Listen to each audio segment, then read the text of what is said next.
And when you went no contact with these people, they really thought that it was a game. They really thought that it was going to be a phase that you were going through, and maybe one day you would wake up, pick up the phone, and dial their number. Now that you have really moved on for real, and they're watching you from the balcony, and they are seeing that you are thriving and you are not checking for them at all, baby, these people have started to spiral out of control because them lies didn't work. They don't even add up now. You don't even have 2 words for these people. The way they tried to destroy your life, the way they stole from you, cheated on you, lied, and pretended as if you were the one that done everything to them. These people really thrive off of pretending to be the victim because they don't have any empathy. They don't have empathy. They don't have any sympathy for anybody. They basically don't have any conviction.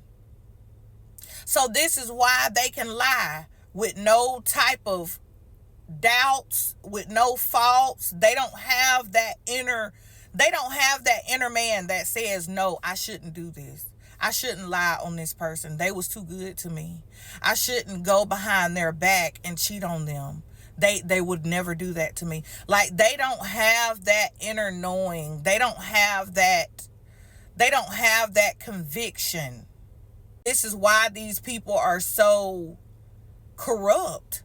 They never looked at you as somebody that they wouldn't want to do any wrong to. I'm so sorry, y'all. I got so many distractions around me right now.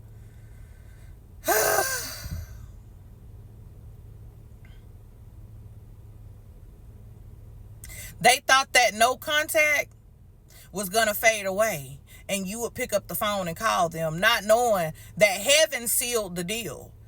Do you remember that day you just woke up and you was like, everything was different? Like, everything just felt different after going through all of those cycles, going through all the sleepless nights, all the lies they told, all the triangulation, dealing with all their toxic family members. Baby, one day you just woke up and you didn't care anymore. You didn't care. Like, there was a little bit of heartbreak there, but outside of that, like, you knew that even through the heartbreak, you had to go. You knew that you had to make a change. And that was God lifting the scales off of your eyes. That was God petitioning your spirit to let it all be done. Your spirit, man, learned what it needed to learn. There was nothing else for you to learn in that situation. They were a stepping stone into what you were destined to be all along. And your deadline was up. Like, everything was over with. God was like, okay, it's over. Your spirit has learned what it needs to learn. And this is why you slowly was able to fade away from that person, and you were still able to sleep at night. You were still able to eat, and you knew that there was nothing that you had done wrong, and you was able to live your life and be at peace with your decision. Because you are chosen for a time such as this. And God knew that he was not going to allow you to stay connected to that toxic person any longer. You learned what you needed to learn out of that situation. These people taught you so much more than you would ever know, because had it not been for them, you wouldn't pray the way you pray. You wouldn't know spiritual warfare the way that you know it on today. They elevated you in the spirit and they didn't even know it. And on today, you still got people coming up against you, still trying to do little dirty, sneaky things in the background. And they still don't understand that you are highly protected. And God is not going to allow any of their attacks, any of that assassination. He's not going to allow any of that stuff to work. You was in the place that you needed to be in. And once time was up, time was up. Baby, heaven sealed the deal. And that is exactly why you went no contact. And it's not that you are trying to teach anybody a lesson. Oh, you're just dramatic or anything like that. Your soul learned exactly what it needed to learn. And this is exactly why these people are now understanding that you was the best part of their life.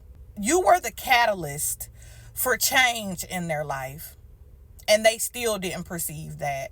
You were the one that was sent to, because whether we want to believe it or not, although it was painful, but it was what you needed in the season that you received it, and it brought you to who you are on today. So they didn't understand that you were sent as a blessing in their life. You were sent as somebody to show them that life can be different. Life doesn't have to be the way that it has been. And they still didn't perceive that change was here. They still didn't catch on. But now they are starting to see it, because your spirit, they leaned and depend on it. Your energy is what kept them going. You were catching the attacks before the attacks even hit them. And your favor is what kept them afloat. Your favor caused the attacks to lay low. And this is why you became more like them and they became more like you. This is why the old things that you were used to doing, your worship time, it started to decrease. Your conversations with God started to decrease. Your finances started to decrease. Your spiritual health was just depleted. Your physical health started to decline. Your financial stability was out of the window, because these people carry so much spiritual debt. You was paying for their spiritual debt and you didn't even know it. So it was imperative that you went no contact. You needed to be spiritually cleansed. You needed to let all of that go. No contact was setting you back to your spiritual default. You were like a computer upgrade for them. And now that you're gone, baby, they are glitching. Things are glitching. Things are moving slow. Everything is not upgrading the way that it used to. The no contact was so necessary. And you have received everything that God needs for you to receive, baby. You on the right track. You're not behind. You're not ahead. God has not left you. He is right here with you. I love you. You're going to be all right.